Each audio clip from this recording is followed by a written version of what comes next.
Hello, everyone. Today we're going to be talking about dehumanization. Our paper comes today from Taga Rai and his co-authors.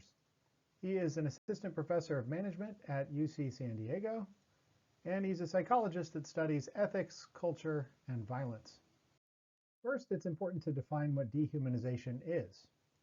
So dehumanization is the act of perceiving victims as not completely human. It often involves a willingness to describe victims as animals, apes, worms, unsophisticated, superficial, unrefined, and especially worthy of contempt and disgust. But Rai et al. Object that defining dehumanization by the tendency to use these words against people makes the concept too hard to operationalize. So we'll see that even though they keep this idea of dehumanization, that it's the act of perceiving victims as not completely human, they're going to operationalize it a little different. So Rai et al.'s definition is a little different than the one that you see in some dehumanization literature. They argue that dehumanization is the failure to engage in social cognition of other human minds.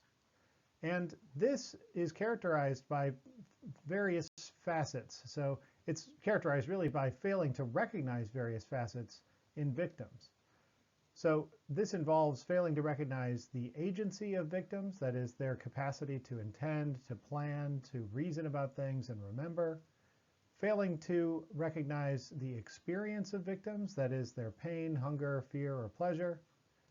Failing to recognize the capacity of victims to have things like positive moral emotions like love and compassion, and conversely, failing to recognize that that victims have negative moral emotions like anger and hatred. So if somebody is dehumanizing somebody else, they will see, or in this case, fail to see, all of these different elements that are related to social cognition, right? Now, of course, dehumanization is often linked with violence. Dehumanization causes perpetrators to perceive victims as not entitled to moral obligation or sympathy. And as they put it, this thus enables perpetrators to act out their violent impulses free of inhibition and without remorse. This paper's main motivation comes from a kind of puzzle that arises when we think about the relation between violence and dehumanization. It seems paradoxical in the following way. If a perpetrator perceives a victim as non-human, you would think that this should lead to indifference toward their suffering, not an active desire to bring that suffering about. After all, if you perceive the victim of your actions to not be the kind of thing that thinks, experiences, feels, is capable of pleasure and pain, then why would you engage in actions that are specifically intended to bring about suffering, right? It's one of those things that a non-human may not be able to experience. So furthermore, research on moral judgment has found that moral blame is directed toward people who can plan and intend their actions, who have greater control and ability, and who understand why they are being harmed. So each of these elements of moral blame seems to require a human target. And thus it's paradoxical why people would dehumanize their victims when the purpose of a lot of the actions conducted by perpetrators is to bring about the suffering of those victims. So how exactly does dehumanization cause violence? So Wright and his colleagues' hypothesis is that dehumanization increases instrumental violence, but not moral violence.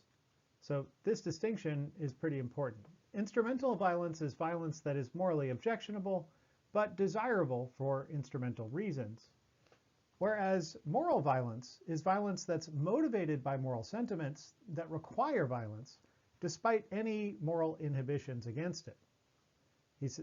They say, therefore, we hypothesize that perpetrators should feel no need to dehumanize their victims when their violence is motivated by moral sentiments, that is, when it is moral violence.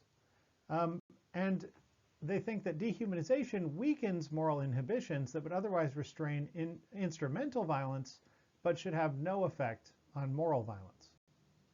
So that's their hypothesis, and they're going to test it with 5 different experiments. For experiment 1, participants were presented with one of two things, right? So either they experienced or they read about two instrumental violence practices or two moral violence practices.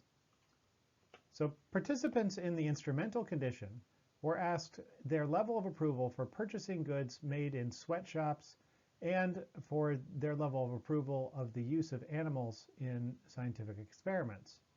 Notice how these are instrumental in the sense that we may get some benefit out of these actions happening.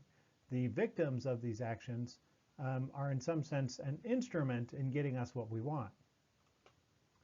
So the idea here is that dehumanization should predict more support for these practices because we fail to see these people as humans that can actually suffer or as beings that can suffer, and we see them as obstructing what we're trying to get. Participants in the moral violence condition were asked about their level of approval for capital punishment of murderers and the killing of enemy soldiers in war.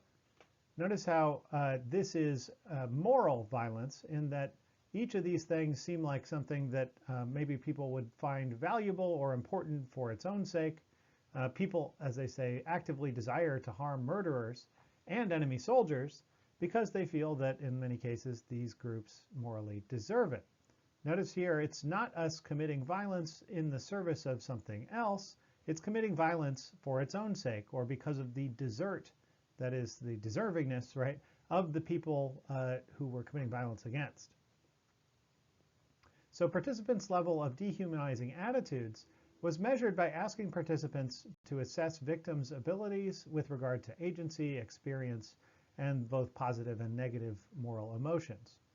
So here we've got these two different groups that are split up. One is given these instrumental violence practices, the other is given these moral violence practices, and then we're going to measure their level of dehumanization, these dehumanizing attitudes, by looking at these different elements with regard to agency, experience, and moral emotions. What did they find? Well, they found that perceiving less humanity in sweatshop laborers and in lab animals it predicted greater approval for the use of sweatshop labor and experiments on animals. Whereas perceiving less humanity in murderers and enemy soldiers did not predict approval for capital punishment of murderers and of killing in war. So support for instrumental violence was negatively correlated with all four mental state measures, the different agency and experience and the two different types of moral emotions. Of course, there were some problems with this experiment, and these are problems they're going to try and rectify in the second one. It included practices that vary in the nature of the violence that's committed, and it did not confirm whether participants viewed the acts as differing on instrumental and moral dimensions. So it could be that some participants didn't fully understand the type of situation that they were in. It wasn't clear that they had an understanding that if they were in an instrumental condition, that the type of question they got at instrumental violence, and if they were in a moral condition, that the type of violence they got was moral violence, right? So experiment 2 is prefaced with a pilot study that found that participants viewed drone strikes against ISIS targets as more strongly reflecting moral violence, whereas drone strikes against civilians were viewed as instrumental violence. And remember, one of the problems with the first experiment was it wasn't clear that people conceived of these two different types of violence differently. So they're going to start out with this measure that they know people can distinguish these different types of violence on, right? They see strikes against ISIS terrorists as a kind of moral violence that's maybe good for its own sake or good in virtue of what it does to the deserving victims, and drone strikes as purely instrumental, that is, the people may not deserve what happens to them, but it's necessary for us to accomplish something else. So, participants were asked about their level of support for drone strikes in two different conditions. They were either given a question about drone strikes that framed the drone strikes around collateral damage to Iraqi civilians. Notice how this is an instrumental type of framing. Or framing the drone strikes around the deaths of ISIS terrorists. Notice how this is a kind of moral violence framing. And afterwards, participants were asked the same 4 questions that measured their level of dehumanization. That is, how much did they think that the victims in this case had agency, could experience things, had positive and negative emotions. Experiment 2 went some way toward confirming the overall hypothesis that they've got in this study. So perceiving less humanity in Iraqi civilians predicted more approval for drone strikes. And conversely, perceiving less humanity in terrorists did not predict approval for drone strikes. That is, if people dehumanized ISIS terrorists, that made no difference for whether they approved of or disapproved of the drone strikes. But if they perceived the Iraqi civilians as less than human, they were much more likely to think that drone strikes were acceptable. So Iraqi civilians were viewed as more overall human than ISIS terrorists, but support for drone strikes against ISIS was not related to dehumanization along any dimension, including love and compassion, and it was actually marginally positively correlated with capacities for anger and hate. In other words, the more people saw ISIS as capable of experiencing these negative moral emotions, anger and hate, the more they were supportive of drone strikes against them. So notice that having more capacity for anger and hate is not dehumanizing somebody, that is humanizing them. If you think of this person as capable of anger and hate, that's a human moral emotion, right? So in this case, humanizing the ISIS terrorists actually made it more likely for people to support drone strikes against them. In experiment 3, they approached this question from a different direction. So participants read vignettes that described a stranger in either a humanized or a dehumanized way. For the humanized case, John is a 29-year-old man with brown hair and brown eyes who is ambitious and imaginative, but also high-strung and insecure. So we've got a bunch of details about him, right? It gives you some information about his character traits, right, and as well as his physical appearance. Whereas other people in this experiment, the other condition, were people that just read a man, right? They did not get a further explanation of who this person was, right? And this was the dehumanized condition, where we don't get extra information about that might fill out who this person is. So in the vignette, participants were told to imagine that they had not the opportunity to anonymously break this person's thumb. So either it's John, who's this 29-year-old man with brown hair, brown eyes, etc., or just a man, right? One of these is humanized, one is dehumanized, and both sets of participants are asked, imagine you've got this opportunity to anonymously break a stranger's thumb. So participants were either told that they would be paid $2 million to do it, that is, they would have an instrumental motive, or they were told that this stranger that we're talking about recruited young women into prostitution, so that would be a kind of moral motive for the action. Participants then, of course, rated their willingness to break the stranger's thumb and were assessed on the stranger's mental states. So if you think about this here, we basically got 4 different groups. One that is given the humanized condition, where we have John being described in great detail, and then that group, half of them were told that they would be paid $2 million to break his thumb, and then half of the people who were told about John were told that he was a person who recruited young women into prostitution, and that you might want to break his thumb for that reason. And then you had half of the people that were told that there was just some man we're talking about, and half of those people were told that they would be paid $2 million, that is, to break his thumb, and half told this story about prostitution, right? So we've got 2 different levels of humanization, right? Okay, so what did we find? What they found was that participants were significantly more likely to report that they would break a stranger's thumb for money when he was dehumanized, right? That is, in this condition where we've got an instrumental reason for the action of breaking somebody's thumb, right? You're going to get paid $2 million. If you describe him in human ways, right, you give all these details about him, then people were less likely to approve of violence against him. But if you described him as just some guy, just a man, and offered people $2 million, right, they said, yeah, I would probably do it for $2 million, right, at a greater level. If you compare the moral cases, though, his level of humanization didn't matter. The difference between these two is not statistically significant. So these are the people who, right here, these are the people who were given that longer description of this guy. And then these are the people who were just told the person we're talking about is just a man. And in both cases, they were told that he had recruited young women into prostitution. So dehumanizing this guy, talking about him as just a man, didn't change their willingness to engage in moral violence, but it did change their willingness to engage in instrumental violence. So we know that dehumanization can increase support for instrumental violence, but the experimenters wanted to know whether the relationship goes the other way around.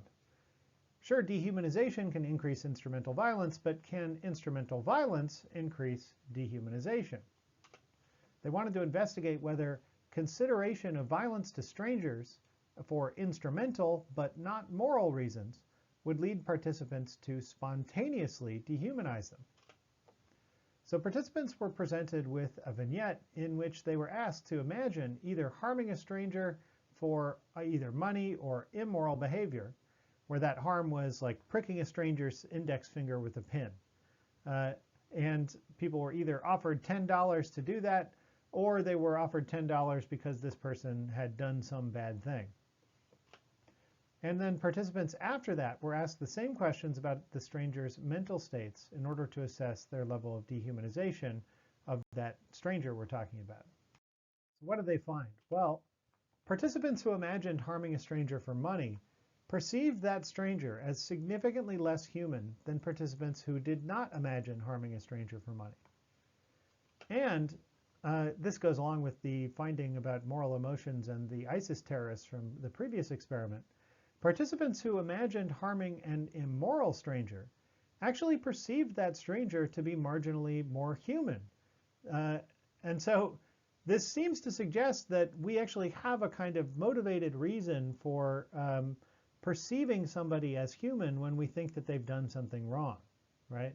And that perception of them as more human actually makes us more approving of violence against them, right? It licenses our violence, right? Whereas dehumanization of somebody who's done something immoral makes them less like a person, right? Less like a person and therefore less the legitimate subject of violence. What this suggests is that when victims have strongly reduced human attributes, morally motivated perpetrators may be motivated to humanize them to make their moral violence meaningful. Now, Ryan and his colleagues wanted to investigate whether this hypothesis was true, right? That reducing somebody's, when they have reduced attributes of humanity, we're more likely to try and humanize them when we want to engage in some violence against them. In order to make this more meaningful, they wanted to investigate this idea. And they started by noticing that humans are typically ascribed reduced humanity when they're unconscious. They cite some evidence for this. Now, so this motivated a study, this final experiment. So participants were in one of three conditions.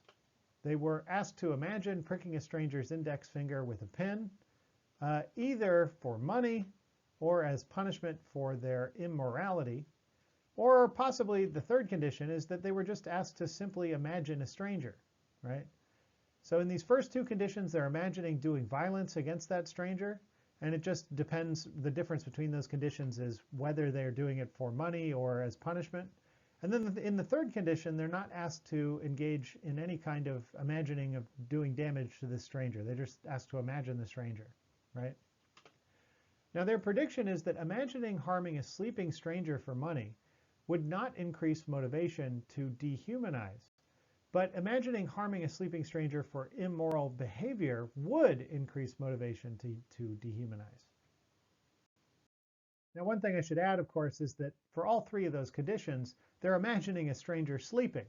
So the levels of humanity that they found here were not meaningfully different between participants who had an instrumental reason for harming the stranger, that is, imagine a stranger and imagine pricking this person with a pin in order to get $10, right? Those people were pretty much the same in their level of dehumanization as people who imagined a moral reason for harming the stranger, right? That is, if you thought he was a bad person because he like recruited people into prostitution or something, right? So far that looks like it's a kind of null result, right? It seems like in neither case do we have meaningful difference between their levels of dehumanization. But with that third group, remember there was a third group here who was asked to just imagine a stranger sleeping, right? But wasn't imagining doing any damage to that person. Well, if you compare the first group, the instrumental violence people, to the third, there was not a significant difference. But if you compare the second group, the moral violence people, to the not imagining doing any violence people, the third group, right? Those people were perceived that the stranger was significantly more human than that third group, right? So if you're imagining doing moral violence to somebody, you're more likely to perceive them to be human than if you're not imagining any violence at all. So if I was going to leave you with two important points here, the first is that dehumanization increases instrumental, but not moral violence. If what we're trying to accomplish through our violence is something else other than the punishment of our victim, then dehumanization is a way to make that victim seem less human and therefore make our violence easier. But there's another kind of violence, a kind of violence that's explicitly meted out on what we think of as deserving victims, right? Victims for whom violence is warranted in some way. In those cases, and that kind of violence does not get increased by dehumanization, right? Dehumanization has no effect on moral violence, and in fact, the perceived necessity of moral violence can also cause the humanization of the victim.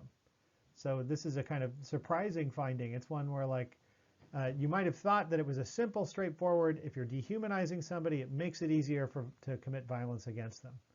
But actually, there are these two different categories of violence, and the relationship between violence and dehumanization may be exactly the polar opposite depending on the kind of violence we're talking about.